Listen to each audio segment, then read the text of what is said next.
नमस्कार मित्रांनो, मी गंगा प्रसाद. स्वागत आहे तुमचं आजच्या व्हिडिओमध्ये. सर्वप्रथम तुम्हा सर्वांचे खूप खूप आभार. आपल्या चॅनलवर 1000 सबस्क्रायबर्स पूर्ण झाले. मला खूप लांबून कॉल आले. कोणी गोव्यावरून बोलत होतं, कोणी कोल्हापूरहून, कोणी पुणे, मुंबई, ठाणे, वेगवेगळ्या जागून चांगले लोक मला बोलत होते. खूप चांगलं वाटलं मला.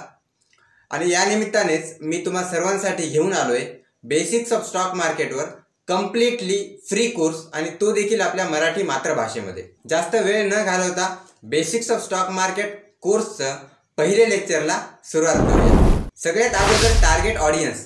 हा कोर्स कोणासाठी उपयोगी पडू शकतो? Number 1, complete new in stock market. जो लोक स्टॉक मार्केटमध्ये एकदम न्यू आहेत, नवीन आहेत, ज्यांना स्टॉक मार्केटचं यश सुद्धा माहिती नाही, तशा लोकांसाठी हा कोर्स खूप कामी येऊ शकतो.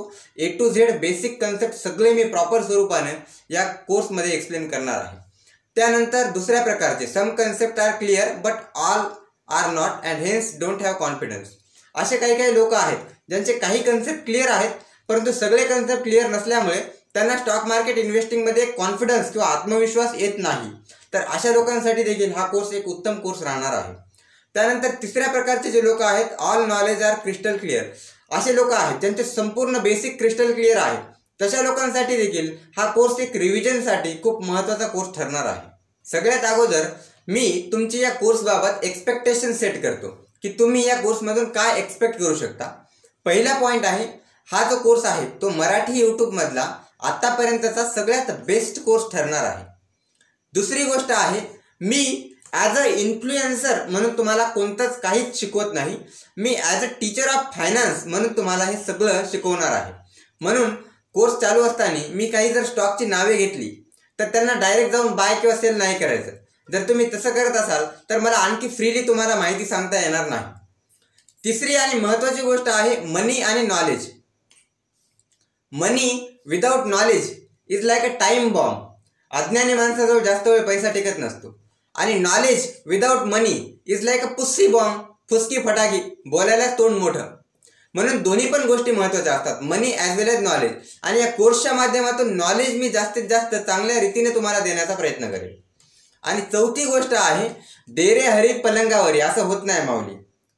मी जेवढी मेहनत करायलो त्याच्यापेक्षा जास्त मेहनत तुम्हाला पण करणं गरजेचे आहे.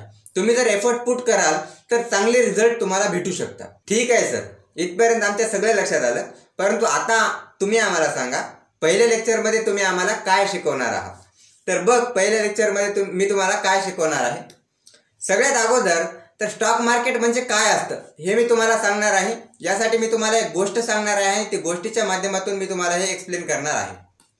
दुसरा टॉपिक आहे स्टॉक मार्केटशी निगडीत जे काही गैरसमज आहेत लोकांचे, जे मिथ्स आहेत, याला आपण एकदम डिटेल याला कव्हर करणार आहोत. आणि तिसरी गोष्ट आहे different concept along the way. Lecture सुरू असताना वेगवेगळे कन्सेप्ट मी तुम्हाला सांगत चालणार आहे. ते काळजीपूर्वक तुम्हाला ऐकायचे आहेत. शक्य जर असेल तर वही पेन घेऊन बसा. नुसतंच असं देवीचा भंडारा खायला आल्यासारखं असं तोंड घेऊन बसू नका. तसं जर बसलं तर काय होतं, काही कालांतराने अशी एक समाधी अवस्था लागते आणि त्यानंतर माणसाला अचानक अशी डुलकी लागते. म्हणून शक्य असेल तर वही पेन घेऊन बसा. तर बघूया स्टॉक मार्केट म्हणजे काय. त्यासाठी मी तुम्हाला एक गोष्ट सांगतो, ती गोष्ट काळजीपूर्वक ऐका. एक मुलगा आहे, त्याचं नाव धोंडीराम आहे. 20 वर्षाचा मुलगा आहे, पुण्यावरून.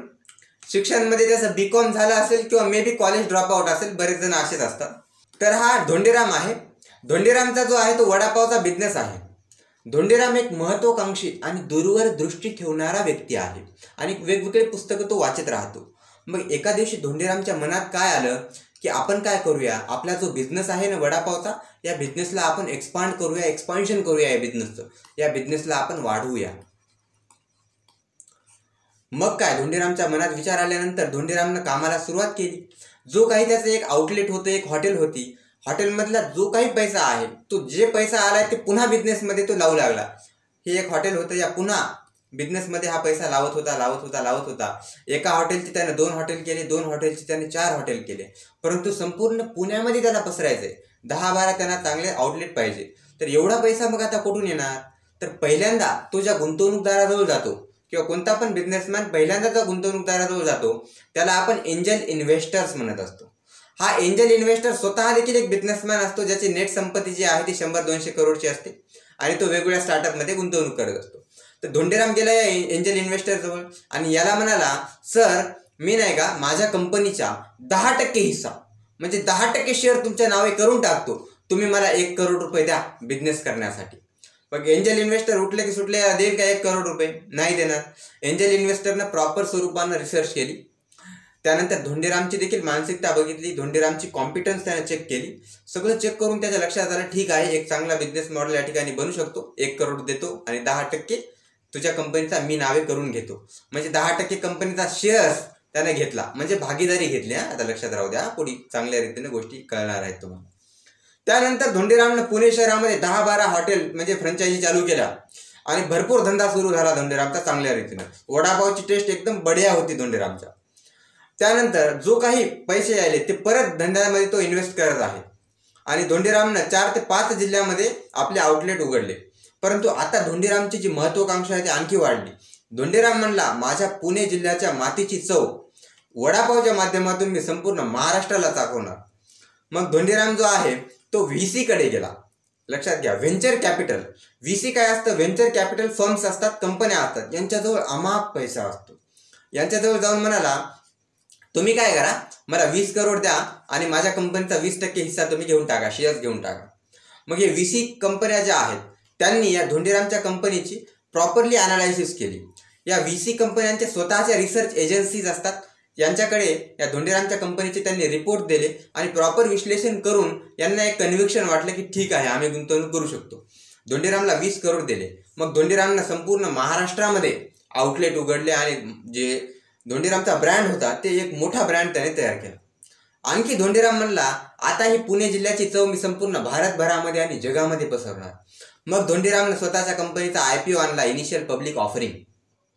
त्या IPO आणल्यामुळं आपल्यासारखे जे नॉर्मल लोक आहेत, नॉर्मल रिटेलर, यांना देखील आता त्याच्या कंपनीमध्ये पैसे गुंतवता येत आहेत. आता इकडे या रिअल लाईफ उदाहरणांकडे. धोंडीराम सारखे असेच महत्वाकांक्षी लोक या अगोदर देखील होऊन गेले. कोणी मॅकडी होतं, हे मॅकडी जो आहे हा रेकरॉक आहे, मिक्सर विक्रेता होता. या मिक्सर विक्रेत्याने मॅकडीची संपूर्ण चेन चालू केली आणि आज जगभरामध्ये याच्या फ्रँचायझी आहेत. किंवा पिझ्झा हट आहे, बर्गर किंग आहे, कोका कोला आहे, स्टारबक आहे. भारतामध्ये देखील अशा हजारो धोंडीराम आहेत आणि त्यांच्या हजारो कंपनीज आहेत. आपण कोणाला अडाणी म्हणतो, कोणाला आपण अंबानी म्हणतो, कोणाला टाटा म्हणतो, बिर्ला म्हणतो. अशा वेगवेगळ्या कंपन्या आहेत. आपण त्या कंपन्यांमध्ये गुंतवणूक करू शकतो. त्या कंपन्यांचे शेअर म्हणजे त्या कंपन्यांची भागीदारी आपण घेऊ शकतो. आणि हे सगळं ज्या ठिकाणी आपण घेतो, ज्या मार्केटमध्ये आपण घेतो, त्याला स्टॉक मार्केट किंवा शेअर बाजार असं म्हणतो. म्हणजे लॉंग स्टोरी शॉर्ट, आपल्याला जो बिझनेस आवडायला आहे त्या बिझनेसमध्ये आपण गुंतवणूक करू शकतो आणि ज्या जागी आपण गुंतवणूक करायलो तिला आपण स्टॉक मार्केट, शेअर बाजार असं म्हणतो. व्याख्या जर तुम्ही बघितली तर शेअर्सला खरेदी किंवा विक्री करण्याची जागा किंवा बाजार किंवा कंपनीमध्ये भागीदारी किंवा हिस्सा घेण्याची जागा म्हणजे शेअर मार्केट किंवा शेअर बाजार असा त्याचा अर्थ होतो. आता बरेच जण नाही का शेअर मार्केटला शेअर मार्केटिंग असं म्हणतात, परंतु मार्केटिंग हा खूप वेगळा विषय आहे. आपल्याला MBA मध्ये मार्केटिंग होता, marketing management by Philip Kotler एवढी मोठी बुक होती. 4 P होते मार्केटिंगचे, प्रोडक्ट, प्लेस, प्राइस, प्रमोशन आणि पॅकेजिंग पण महत्वाची होती. तर हे मार्केटिंग जो विषय आहे तो संपूर्ण वेगळा विषय आहे. शेअर मार्केटिंग असं म्हणत नाहीत, शेअर मार्केट असं म्हणतात. तर एक मोठी तुमच्या आयडिया लक्षात आली असेल की शेअर मार्केट म्हणजे काय असतं. की मी पैसे द्यायलो आणि त्या बदल्यामध्ये मी कंपनीचा हिस्सा घ्यायलो किंवा शेअर घ्यायलो. समजा सकाळी उठून मी ब्रश करतो, ब्रश रेग्युलर करतो, तर ब्रश करत असताना मी कोलगेटचा पेस्ट वापरतो. मला माहिती आहे कोलगेटचे पेस्ट हजारो लोक वापरतात, म्हणून कोलगेट तयार करणाऱ्या कंपनीमध्ये मी गुंतवणूक करतो. किंवा ब्रश केल्याच्या नंतर मी आंघोळ करतो, रोज आंघोळ करतो. लाईफ बॉय किंवा संतूर साबण मी वापरतो, जी काय आहे स्पेलिंग, त्यानंतर संतूर साबण मी वापरतो आणि मला माहिती आहे हजारो लोक हे साबण वापरतात, म्हणून मी हे तयार करणारी हिंदुस्तान युनिलिव्हर कंपनीमध्ये गुंतवणूक करतो. किंवा ब्रिटानियाचे बिस्कुट मी खातो. आमच्या इकडे बिस्कुट खातात, तुमच्या इकडे बिस्किट खात असते. तर ब्रिटानियाचे बिस्किट मी खातो आणि मला माहिती आहे माझ्यासारखे हजारो लोक या ब्रिटानियाचे बिस्किट खातात, म्हणून मी ब्रिटानिया कंपनीमध्ये गुंतवणूक करतो. समजा तुम्ही मॅनकाइंड फार्मा या कंपनीचे काही प्रोडक्ट यूज करता, तर तुम्ही मॅनकाइंड फार्मामध्ये गुंतवणूक करू शकता. मॅनकाइंड फार्माचे प्रोडक्ट यूज करता. ज्यांना समजलं त्यांना समजलं, ज्यांना नाही समजलं तशा माणसांची गरज आहे. भारत देशाला. त्यानंतर एक महत्त्वाचा पॉईंट आहे, तो म्हणजे पॉईंट ऑफ डायव्हर्सिफिकेशन. तो पॉईंट काय म्हणतो बघा, don't put all your eggs in one basket. तुमचे सगळे अंडे एका बास्केटमध्ये टाकू नका. जर हेच बास्केट फुटलं तर तुमचे सगळे अंडे देखील फुटून जातील. Do not put all your resources in one possibility. आता आणखी याला चांगल्या रीतीने मी एक्सप्लेन करतो. बघा, पॉईंट ऑफ डायव्हर्सिफिकेशन काय म्हणतो, कमीत कमी 10-12 चांगल्या कंपन्यांमध्ये रिसर्च करून गुंतवणूक करा. ही पहिली कंपनी, दुसरी, तिसरी, चौथी, 5वी, 6वी, 7वी, 8वी, 9वी, 10वी 10 कंपन्यांमध्ये तुम्ही रिसर्च करून लॉंग टर्मसाठी गुंतवणूक केली. त्यानंतर 5-6 वर्षाच्या नंतर समजा ज्या 2 कंपन्या आहेत त्यांनी डिफॉल्ट केलं, निगेटिव्हमध्ये रिटर्न दिले किंवा बँकरप्ट झाल्या, दिवाळखोरीत निघाल्या ह्या 2 कंपन्या, परंतु तुमच्या रिसर्चमध्ये जर दम असेल ना, तर ह्या 3 ते 4 कंपन्या 5-6 वर्षामध्ये 10 ते 15 पट रिटर्न देऊ शकतात. आणि ह्या उरलेल्या 4-1 कंपन्या ज्या आहेत त्या मीडियाकर ॲव्हरेज रिटर्न देतात. समजा 5 वर्षात दुप्पट झाल्या म्हणजे 15%चा त्याने परतावा दिला, परंतु ओव्हरऑल तुमचा जो पोर्टफोलिओ आहे त्यावर खूप चांगला परतावा तुम्हाला भेटू शकतो. आणि हा जो परतावा आहे हा रिअल इस्टेटपेक्षा किंवा गोल्डपेक्षा किंवा चांदीपेक्षा खूप चांगला परतावा तुम्हाला भेटत असतो.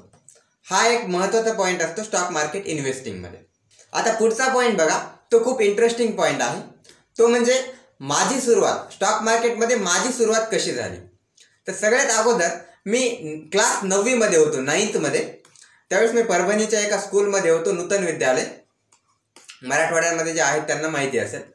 तर आमच्या शाळेच्या लायब्ररीमध्ये एक पुस्तक होतं, एक होता कार्व्हर, विना गवाणकर यांचं पुस्तक होतं, जॉर्ज वॉशिंग्टन कार्व्हर यांच्या जीवनावरला आधारित. ते पुस्तक मी वाचलं आणि त्या पुस्तकाने माझ्या जीवनावर एक डीप स्वरूपाचा इम्पॅक्ट क्रिएट केला. इवन आत्ता देखील मी या पुस्तकाचं नाव काढतो त्यावेळेस माझे डोळे जे आहेत ते पाणावून येतात.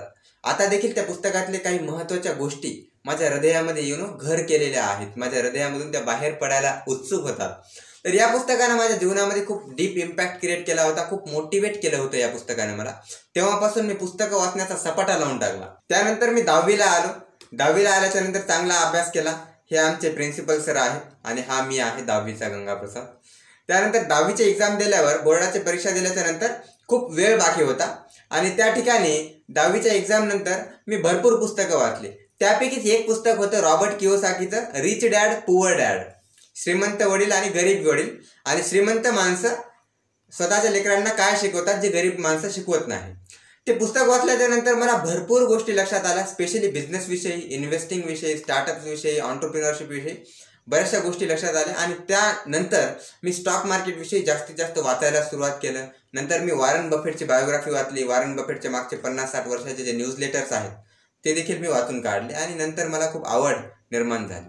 आता या गोष्टीला काही जण रिलेट करू शकतात किंवा बरेच जण या गोष्टीला रिलेट करणार पण नाहीत, कारण माझ्या ऑब्झर्वेशननुसार माझ्या ऑडियन्सचं 90% जे ऑडियन्स आहे तिचं एज जे आहे ते 30+ आहे, म्हणून बरेच जण रिलेट देखील करू शकणार नाही. That is completely fine. Also I respect that opinion. तर आता आपण बघूया स्टॉक मार्केटविषयी संबंधित असलेले काय गैरसमज आहेत लोकांच्या मनामधले. स्टेप बाय स्टेप त्याला आपण समजून घेऊया. पहिला गैरसमज आहे, investment in stock market is very very very risky. असं तुम्ही ऐकलं असेल बघा. खूप लोक म्हणतात रोज हजारो लोक जीव गमावतात, लाखो करोडो रुपयांचं नुकसान होतं आणि हजारो लोक जीव गमावतात स्टॉक मार्केटमध्ये नुकसान झाल्यामुळे. किंवा म्युच्युअल फंड जे आहे, म्युच्युअल फंड ऐकल्यानंतर बऱ्याच लोकांना वाटतं काहीतरी चिट फंड वगैरे चालू आहे, लक्ष्मी चिट फंड, 25 दिन में पैसा डबल, आणि हे सगळे जे आहेत ते आता पैसे घेऊन फरार होणार आहेत, अशी पण काही जणांच्या मनामध्ये धारणा असते. याचं एक प्रमुख कारण मी तुम्हाला सांगू का, मी जेव्हा माझ्या काकांसोबत बोलत होतो याविषयी, तेव्हा त्यांच्या काळामध्ये, त्यांच्या वेळेमध्ये हे जे चिट फंड आहेत हे खूप नोटोरियस झाले होते, खूप मोठ्या प्रमाणात वाढले होते. म्हणून त्यांच्या ज्या आठवणी आहेत त्या सगळ्या स्कॅमच्या आठवणी आहेत. म्युच्युअल फंडचं नाव ऐकले की त्यांना वाटतं काहीतरी स्कॅमच चालू आहे काही. परंतु या सगळ्या गोष्टी मी प्रॉपरली तुम्हाला एक्सप्लेन करतो येणाऱ्या स्लाइड्समध्ये. त्यानंतर आणखी एक आहे बघा, अगोदरच माणसाला स्टॉक मार्केटची भीती वाटते, त्यानंतर आपली मीडिया देखील आणखी तेल टाकण्याचं काम करते. बघा हे जे आहे आपल्या निवडणुकांच्या वेळेसचा ही बातमी आहे. काय म्हणता है, जनता के 25 लाख करोड डुबे, इलेक्शन रिझल्ट कैसे डूब गए 25 लाख करोड. हे खरंच 25 लाख करोड बुडालेत का फक्त कागदोपत्रीचा लॉस असतो, आणि हे दोघला पण असतं मीडियाचं, हे मी प्रॉपरली तुम्हाला एक्सप्लेन करणार आहे. बघा तर मग बघा या ठिकाणी एक ग्राफ आहे. ग्राफच्या वाय ॲक्सिसवर आपल्यासाठी आहे प्राइस म्हणजेच किंमत, आणि ग्राफच्या एक्स ॲक्सिसवर आपल्यासाठी आहे टाइम म्हणजेच वेळ. हे जे स्ट्रेट लाईन ग्राफ दिसायला आहे हा ग्राफ असतो FDचा आणि हा ग्राफ असतो स्टॉक मार्केटचा. एक लक्षात घ्या, स्टॉक मार्केट कधीच असं जात नाही. स्टॉक मार्केट नेहमी अशा स्वरूपाने जातं, वेव्हच्या फॉर्मॅटमध्ये जातं. हे FDचे तुमचे रिटर्न आहेत. समजा तुम्ही FDच्या फॉर्ममध्ये SIP करत आहात. तुम्ही पहिली इन्स्टॉलमेंट या ठिकाणी बाय केली, दुसरी इन्स्टॉलमेंट या ठिकाणी बाय केली, तिसरी इन्स्टॉलमेंट या ठिकाणी तुम्ही बाय केली, चौथी या ठिकाणी. तुम्ही हायर लेवलवर इन्स्टॉलमेंट बाय करत आहात. तुम्ही या गोष्टीला मान्य करा की न करा, परंतु ही गोष्ट सत्य आहे, अंतिम तुमचा जे रिटर्न असतील ते खूप कमी असतील, कारण तुम्ही प्रत्येक स्टेपला हायर लेवलवर बाईंग करत आहात. तेच जर तुम्ही स्टॉक मार्केटमध्ये SIP करत असाल तर या ठिकाणी तुम्ही हायर लेवलला पैसे गुंतवले, परत थोडंसं मार्केट करेक्शन झाल्यामुळे तुम्ही कमी पैशामध्ये जास्त युनिट विकत घेतले, परत हायरला केलं, परत तुम्ही जे आहे ते कमी पैशामध्ये जास्त युनिट विकत घेतले. असं केल्यामुळे स्टॉक मार्केटमध्ये तुमचे रिटर्न जे आहे ते खूप वाढत असतात. म्हणून स्टॉक मार्केट जे रोलर कोस्टर आहे ते खराब नसतं, ते उलट चांगलं असतं, चांगले रिटर्न देतात लॉंग टर्ममध्ये. आता हा जो मीडियाचा पॉईंट आहे मी तुम्हाला तो एक्सप्लेन करतो. बघा, काळजीपूर्वक लक्ष द्या. हा एक निफ्टी 50चा ग्राफ आहे असं गृहीत धरा, आणि हा ग्राफ समजा या ठिकाणी सुरू झाला. या ठिकाणी सुरू झाल्याच्या नंतर हा जो आहे तो या ठिकाणी निफ्टी कधी वर जात आहे, कधी असं कन्सॉलिडेशन देत आहे, त्यानंतर परत कधी वर जात आहे, कधी डाऊन ट्रेंड आहे, आणि या ठिकाणी निफ्टीनं ऑल टाइम हाय मारला. या ठिकाणावर 26,000 पॉईंटवर ऑल टाइम हाय मारला समजा निफ्टीनं. त्यानंतर 2-4 दिवसाच्या नंतर भारतामध्ये इन्फ्लेशनचे जे रिपोर्ट आहेत, म्हणजे महागाईचे जे रिपोर्ट आहेत ते प्रकाशित झाले, आणि त्यामध्ये असं लक्षात आलं की भारताची जी महागाई आहे ती 4 ते 5% वाढलेली आहे, आणि ती थोडीशी निगेटिव्ह बातमी आहे मार्केटसाठी. म्हणून मार्केट जे आहे 26,000वरून थोडंसं करेक्ट झालं आणि 24,000वर गेलं. ओव्हरऑल भारताची मार्केट कॅपिटलायझेशन ही जी आहे ती $5 ट्रिलियन एवढी आहे, $5-6 ट्रिलियन जे काही आकडा असेल. 26,000 पॉईंटवरून 24,000 पॉईंटवर गेल्याच्या नंतर 5 ट्रिलियनवरून समजा ते $4.8 ट्रिलियन वर गेलं. मग मार्केट ॲक्च्युलीमध्ये 2,000 पॉईंटच कमी झाले किंवा करेक्ट झाले, पण आपली मीडिया काय म्हणाली, इन्व्हेस्टर के 25 लाख करोड डूब गए. परंतु ॲक्च्युलीमध्ये काय झाले, तुम्ही जर SIP करणार असाल या ठिकाणावर पण तुम्ही SIP करत आहात, आणि या ठिकाणावर पण करत आहात, इथं पण करत आहात. सेम या ठिकाणी पण तुम्ही इन्स्टॉलमेंट गुंतवली, दुसऱ्या महिन्याची इथं गुंतवली, तुमचं काही नुकसान झालंय का त्यामध्ये? परंतु आपली मीडिया असं का म्हणत आहे मग? कारण त्यांना तसं म्हटल्यावर TRP भेटते, निगेटिव्ह न्यूज लवकर पसरत असतं. दुसरी एक गोष्ट सांगतो बघा, हा दीपक फर्टिलायझरचा एक शेअर आहे, हा त्याचा काय आहे ग्राफ आहे. आता शेअरचं नाव घ्यायला म्हणजे डायरेक्ट जाऊन बाईंग सेलिंग करू नका. हा जो आहे याचा ग्राफ आहे बघा, ठीक आहे. ही जी आहे ऑल टाइम हाय त्यानं मारला 1,000 पॉईंटवर. त्यानंतर 2 वर्षासाठी किंवा 5-6 महिन्यासाठी तो कन्सॉलिडेशन झोनमध्ये गेला आणि या ठिकाणी परत 1,000 पॉईंटवर आला. आता हा जो मधला काळ होता या कंपनीने CWIP कॅपिटल वर्क इन प्रोग्रेसवर भरपूर पैसा खर्च केला. आता माझ्या लक्षात आलं की येणारे 2-3 वर्ष दीपक फर्टिलायझर कंपनीसाठी चांगले आहेत. मला स्पेशालिटी केमिकल फर्टिलायझरचा बिझनेस चांगल्या रीतीने समजतो. मग मी या ठिकाणी कंपनीमध्ये गुंतवणूक केली 1,000 पॉईंट असताना 2-3 वर्षासाठी. परंतु मार्केटमध्ये काहीतरी निगेटिव्ह न्यूज आली म्हणून ही जी किंमत होती 1,000 वरली ही 900वर गेली. आता एका दिवसामध्ये या दीपक फर्टिलायझर कंपनीच्या बिझनेस मॉडेलवर काही फरक पडणार आहे का? बिलकुल काहीच फरक पडणार नाही. आणि मी तर 2-3 वर्षासाठी गुंतवणूक करणार आहे. तर मग मी या ठिकाणी घाबरून पैसे काढेल का माझे? नाही काढणार. मग मला तो लॉस होईल का? नाही होणार. परंतु आपली मीडिया काय म्हणणार, इन्व्हेस्टर के 10 लाख करोड रुपये डूब गए. परंतु त्यानंतर जर तुम्ही बघितलं ना, ही जी दीपक फर्टिलायझर कंपनी आहे नंतरच्या 3 महिन्यामध्ये हिने 1300वर गेली. म्हणजे लिटरली 3 महिन्यामध्ये 30% रिटर्न यानं मला दिले. म्हणजे असं नाही की दीपक फर्टिलायझर जाऊन बाय करा. तुम्हाला एक उदाहरण समजण्यासाठी मी सांगत आहे. आता हा बघा निफ्टी 50चा ग्राफ. या ठिकाणी तुम्ही शोधा रिस्क कुठे आहे. बघा निफ्टी 50 1999 मध्ये याची 900 रुपये किंमत होती. आजच्या घडीला जी आहे ती 24,000 झालेली आहे. म्हणजे मागच्या 25 वर्षामध्ये जवळपास 25 पटीने हा ग्राफ वाढलेला आहे.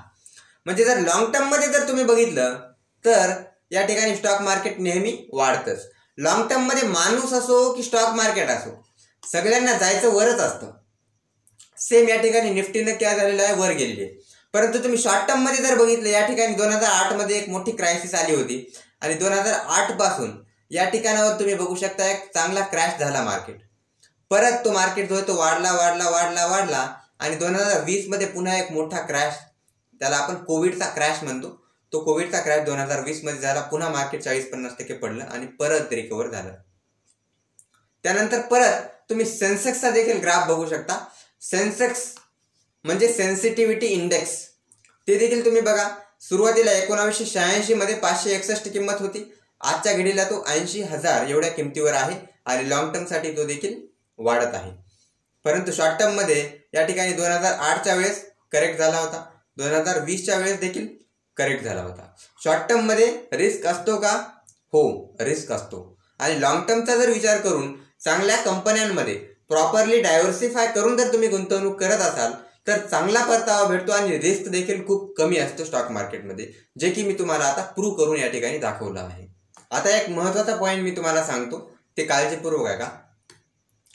3 to 4 time market crash in one's life. Generally एका माणसाच्या आयुष्यामध्ये 3 ते 4 वेळा मोठ्या स्वरूपात मार्केट क्रॅश होत असतो आणि ज्यावेळेस मोठ्या स्वरूपात मार्केट क्रॅश होतं ती खूप मोठी संधी असते खूप मोठा पैसा बनवण्याची.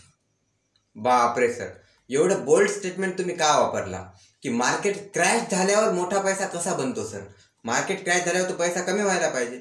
एवढं बोल्ड स्टेटमेंट तुम्ही का वापरलं आम्हाला अगोदर सांगा. तर बघा, मी तुम्हाला एक्सप्लेन करतो. ज्यावेळेस मार्केट क्रॅश होतं, जसं या ठिकाणी मार्केट क्रॅश झालं 2008 मध्ये किंवा 2020 मध्ये, तर या ठिकाणी आपल्याला भरपूर अशा कंपन्या एकदम डिस्काउंटेड प्राइसवर भेटत असतात. आपण जर प्रॉपरली त्यांच्यामध्ये आयडेंटिफाय करून पोझिशन घेतली तर 5-6 वर्षामध्ये पुढच्या आपल्याला खूप चांगले परतावे भेटत असतात. मी उदाहरण तुम्हाला सांगतो.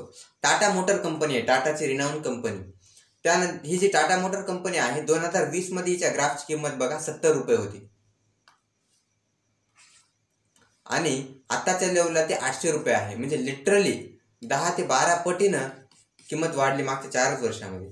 दुसरी पण टाटाचीच कंपनी आहे, ट्रेंट कंपनी आहे. 2020 मध्ये याची किंमत 500 रुपये होती, आता 6200च्या वरी गेलेली. म्हणजे लिटरली 10 ते 12 पटीने ही देखील कंपनी मागच्या 4 वर्षामध्ये वाढली. अशा स्वरूपाने जेव्हा मार्केट क्रॅश होतं तेव्हा खूप मोठा पैसा बनवण्याची आपल्याला अपॉर्च्युनिटी येते आणि आपल्या आयुष्यामध्ये ती अपॉर्च्युनिटी फक्त 3 ते 4च वेळा येत असते. मला आशा आहे तुम्हाला झोप येत नसेल. बघा इकडे, कॅन मार्केट बी झिरो? तर मार्केट झिरो होऊ शकतं का सर? समजा या ठिकाणी 2020चा कोविड क्रॅश आला होता आणि मार्केट 40-50% पडलं, परंतु हे पडून लिटरली झिरो होऊ शकतं का? तर प्रॅक्टिकली हे पॉसिबल नसतं. भारतातल्या 50 कंपन्या त्या पण टॉप लेवलच्या बँकरप्ट झाल्या.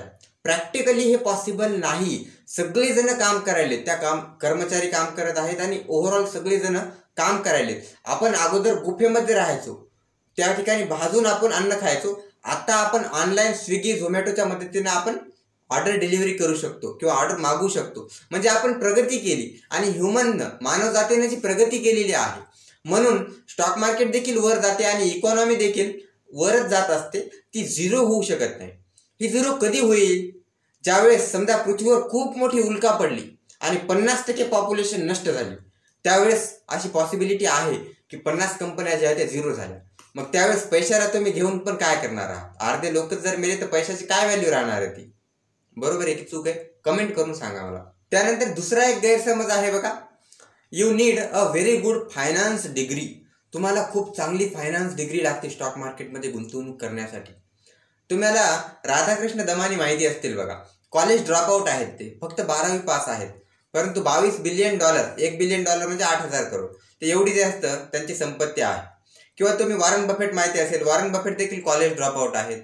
बरेच जण 12वी पास असून देखील खूप चांगल्या रीतीनं अभ्यास करून बड्या स्वरूपाची अर्निंग, बड्या स्वरूपाचा पोर्टफोलिओ या ठिकाणी तयार करू शकतात. सगळ्यात इम्पॉर्टंट गोष्ट काय असते? एक लर्निंग ॲटिट्यूड असावा. माणसाने शिकायला रेडी असलं पाहिजे नवीन गोष्टीला. तसं जर असेल तर नक्कीच खूप चांगला फायदा तुम्हाला होऊ शकतो. More you learn more you earn. जेवढं जास्त शिकाल तेवढी जास्त कमाई कराल. त्यानंतर आता आपण बघूया टॅक्सेशन. लगेच पॉईंट आला ते पण बघून घेऊया. स्टॉक मार्केटमध्ये आपण जी कमाई करायलो, जे प्रॉफिट करायलो, ते आपल्याला गव्हर्नमेंट सगळ्याला सगळं घरी घेऊन जाऊ देत नाही, गव्हर्नमेंटचा पण काय हक असतो त्याच्यावर. तर गव्हर्नमेंट काय म्हणते, अप टू 1.25 लाख म्हणजे 1.25 लाखापर्यंत जे प्रॉफिट झालंय तुम्हाला त्यावर 0 टॅक्स असतो, त्यावर काही टॅक्स लागत नाही. परंतु 1.25 लाखाच्या वर जर प्रॉफिट झालंय आणि ते 12 महिन्यापेक्षा जर जास्त कालावधीमध्ये जर झाले तर त्यावर LTCG म्हणजे long term capital gain tax लागतो, जो की 12.5% असतो. आणि समजा 12 महिन्याच्या आत प्रॉफिट जे काही झाले त्यावर short term capital gain tax असतो, जो की 20 लाखाचा असतो. समजा मी स्टॉक मार्केटमध्ये 1 लाख रुपये गुंतवले आणि 1.5 वर्षाच्या नंतर त्याचे 2 लाख रुपये झाले, तर तुम्ही मला सांगा या 2 लाखावर किती टॅक्स लागेल, कमेंट करून सांगा. ठीक आहे. त्यानंतर आता बघा फेस व्हॅल्यू. फेस व्हॅल्यू म्हणजे काय असतं, initial value of the share listed at share certificate. Share सर्टिफिकेटवर एकदम सुरुवातीला ज्यावेळेस कंपनी सुरू होते त्यावेळेस त्या फाउंडरनं किंवा त्या प्रमोटरनं शेअर सर्टिफिकेटवर जी काही व्हॅल्यू लिहिली तिला आपण फेस व्हॅल्यू FV असं म्हणत असतो. त्यानंतरचा पॉईंट आहे डिव्हिडंड. मला सांगा बीकॉमच्या दुसऱ्या वर्षामध्ये तुम्ही वाचलं असेल बघा, सेकंड इयर ऑफ बीकॉम मध्ये तुम्ही वाचलं असेल, who are the real owner of company. तर share holders are real owner of the company. तर डिव्हिडंड काय असतात, a part of company profit paid to its share holder. Share होल्डरला दिलेला प्रॉफिटचा एक पार्ट म्हणजेच डिव्हिडंड असतो. आता कोणत्या कंपन्या डिव्हिडंड देतात बरं, समजा एक कंपनी आहे कोका कोला. कोका कोलानं संपूर्ण जगामध्ये बिझनेस त्याचा व्यापून ठेवला आहे. इव्हन भारतामध्ये देखील त्या थम्सअप स्प्राईटच्या बॉटल आहेत, ही कोका कोला कंपनी तयार करते. सगळीकडे बिझनेस सगळ्या जगामध्ये पसरून बसल्यात, आणखी आता बिझनेस किती वाढवणार आहेत त्या. म्हणून जो काही त्यांचा रिव्हेन्यू आहे, जो काही ऑपरेटिंग बेसिसवर किंवा पॅटच्या बेसिसवर प्रॉफिट पडतो त्यांना, प्रॉफिट आफ्टर टॅक्स, तो डायरेक्टली शेअर होल्डरला डिव्हिडंडच्या माध्यमातून ही कोका कोला कंपनी देत असते. परंतु सर कोका कोला कंपनी तर अमेरिकेची आहे, आपण अमेरिकन कंपन्यांमध्ये गुंतवणूक करू शकतो का? 100% करू शकतो. गुगल कर ना भावा. त्यानंतर दुसरी कंपनी आहे झोमॅटो. झोमॅटो जी आहे ती न्यू एज स्टार्टअप आहे, नवीन जगातलं स्टार्टअप आहे, सगळ्यांच्या घरोघरी अन्न पोहोचिती करणारं स्टार्टअप आहे. झोमॅटो Tier 1 Tier 2 सिटीमध्ये जास्त ऑपरेट करायले, परंतु आता गावागावापर्यंत देखील झोमॅटोला पसरायचा आहे. मग झोमॅटो त्याचा प्रॉफिट लोकांना वाटण्यापेक्षा स्वतःच्या बिझनेसमध्येच घालेल आणि एक्सपान्शन करेल ना, जेणेकरून शेअरची प्राइस आणखी वाढेल. तर ओव्हरऑल कंपनीच्या मनावर असतं डिव्हिडंड देणं किंवा न देणं. आणि कंपनी 3 महिन्याला 6 महिन्याला किंवा इयरली देखील डिव्हिडंड देऊ शकते, किंवा काही काही कंपन्या डिव्हिडंड देत देखील नाही. तर आपण डिसाईड करू शकत नाहीत की ही कंपनी डिव्हिडंड देत नाहीये म्हणजे ही कंपनी खराब आहे, किंवा ही कंपनी देत आहे म्हणजे ही कंपनी छान आहे. तर ते वेगवेगळ्या फॅक्टरवर डिपेंड करते. मला अपेक्षा आहे लक्षात आला असेल. दुसरा पॉईंट आहे टॅक्स. आतापर्यंत डिव्हिडंडवर टॅक्स लागायचा नाही, परंतु मोदी साहेबांची कृपा आहे, त्यांनी डिव्हिडंडवर देखील टॅक्स सुरू केला. पहिल्या 5,000पर्यंत टॅक्स लागत नाही, 5,000च्या नंतर डायरेक्टली 10% टॅक्स लागतो. इव्हन यापेक्षा जास्त देखील लागत असेल तुमची जर इन्कम जास्त असेल तर. मी टॅक्सचा एक्सपर्ट नाही. आता आपण बघूया डिव्हिडंड आणि डिव्हिडंड यील्ड यामध्ये काय फरक असतो. बघा समजा एखादी कंपनी आहे ABC limited. ABC limited company जी आहे ती डिव्हिडंड देत आहे. ABC लिमिटेड कंपनीचा फेस व्हॅल्यू जो आहे ते 10 रुपये आहे आणि करंट मार्केट प्राइस म्हणजे शेअरची किंमत 100 रुपये आहे. आणि कंपनीच्या ॲन्युअल रिपोर्टमध्ये कंपनीनं लिहिलेलं आहे we are giving 100% of the dividend. 100% of dividend, but with respect to what? कोणाच्या रेफरन्सला तुम्ही 100% देणार आहात? तर 100% dividend with respect to face value, म्हणजे कंपनी 10 रुपये डिव्हिडंड देत आहे आपल्याला. Long story short. तर डिव्हिडंड यील्डचा काय फॉर्म्युला असतो बघा. Dividend yield is equal to money paid per share upon current market value of the share into 100. मग या ठिकाणी dividend yield is equal to money paid किती आहे, 10 रुपये आहे, करंट मार्केट व्हॅल्यू 100 इंटू 100. हे 100 कट झाले, किती आलं 10%. म्हणजे डिव्हिडंड यील्ड ABC लिमिटेडची किती आहे, 10% आहे. म्हणून ज्यावेळेस तुम्ही फंडामेंटल अनालिसिस करता स्क्रीनरच्या मदतीने, त्यावेळेस तुम्हाला स्क्रीनरमध्ये या ठिकाणी डिव्हिडंड दिलेलं नसतं, डिव्हिडंड यील्ड दिलेली असते. ही डिव्हिडंड यील्ड या ठिकाणी तुम्हाला दिलेली असते. ही इमामी लिमिटेड कंपनी आहे, ही डिव्हिडंड यील्ड देत आहे 1.19 किंवा 1.19% मध्ये डिव्हिडंड यील्ड देत आहे. म्हणजे समजा इमामी कंपनीमध्ये तुम्ही 1 लाख रुपये गुंतवले, तर तुम्हाला 3 महिन्याला ही कंपनी 1200 रुपये देणार, म्हणजे वर्षाला डिव्हिडंडचे तुम्हाला 5000 रुपये ही कंपनी देणार. आणि ग्रोथ जी आहे ती तर आणखी होणार, ती तर वेगळीच गोष्ट, पण डिव्हिडंडचे पण एवढे पैसे देणार असा त्याचा अर्थ असतो. म्हणून तुम्ही बघत असाल बघा, जे मल्टीबिलियनियर लोक असतात ना, त्यांना 100-200 करोड नुसत्या डिव्हिडंडचेच येतात. त्यांच्या सगळ्या गरजा या डिव्हिडंडवर भागतात, म्हणून त्यांना शेअर विकण्याची वगैरे गरज पण पडत नाही. त्यानंतर बघा शेअर सर्टिफिकेट. आता ऑनलाईनचा जमाना आहे, परंतु अगोदर असा ऑनलाईनचा जमाना नव्हता. जेव्हा तुम्ही शेअर घेताल त्यावेळेस तुम्हाला शेअर सर्टिफिकेट भेटायचं. हे शेअर सर्टिफिकेट आहे premium capital market and investment limited नावाचं, आणि हे पुष्पाबेन यांच्या नावावरलं शेअर सर्टिफिकेट आहे. असू दे, आपल्याला काय करायचं, कोणाच्या काय नावाचं असणं. तर अगोदर अशा फिजिकल फॉर्मॅटमध्ये शेअर भेटायचे आपल्याला, परंतु आता सगळा डिजिटलचा जमाना आहे.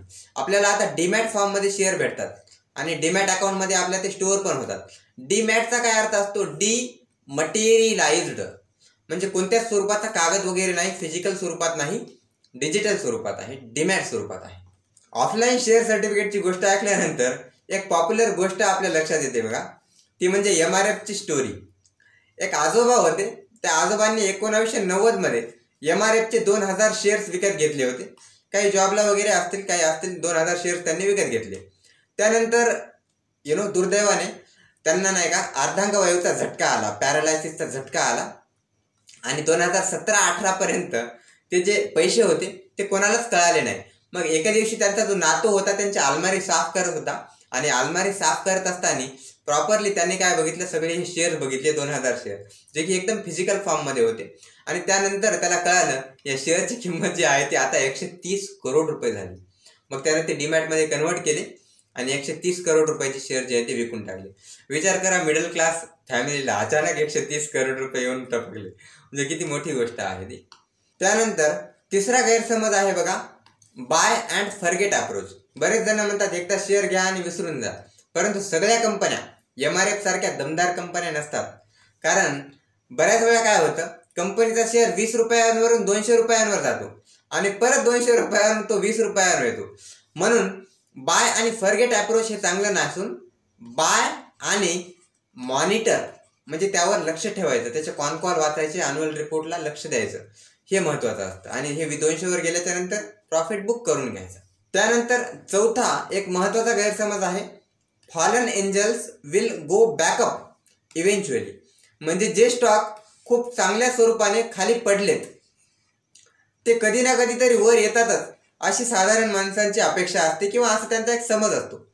परंतु कंपनीमध्ये जर दम नसेल ना, कंपनीमध्ये भयानक लेवलचं कर्ज झाले, मॅनेजमेंट सांगायली एक गोष्ट, करायली दुसरी गोष्ट, अशा कंपन्या इवन बँकरप्ट देखील होऊ शकतात, दिवाळखोरीत निघू शकतात, वर येण्याचं सोडूनच द्या. म्हणून फॉलन एंजल्स, खाली पडलेल्या पर्या वर येतीलच, बॅकअप करतीलच असं फिक्स सांगता येत नसतं. त्यानंतर एक इंटरेस्टिंग केस आहे, खूपच महत्त्वाची केस, ही तुम्हाला तुमच्या अंकल आंटीजला दाखवायची आहे जे स्टॉक मार्केटमध्ये गुंतवणूक करत नाहीत त्यांना. बघा, सगळ्यात एक फेमस कंपनी आहे, बँक आहे SBI, state bank of India, सरकारी बँक आहे, एकदम स्टेबल स्वरूपाची बँक आहे. म्हणून सगळेजण या बँकेमध्ये FD करतात आणि 8% FDचा रिटर्न असतो.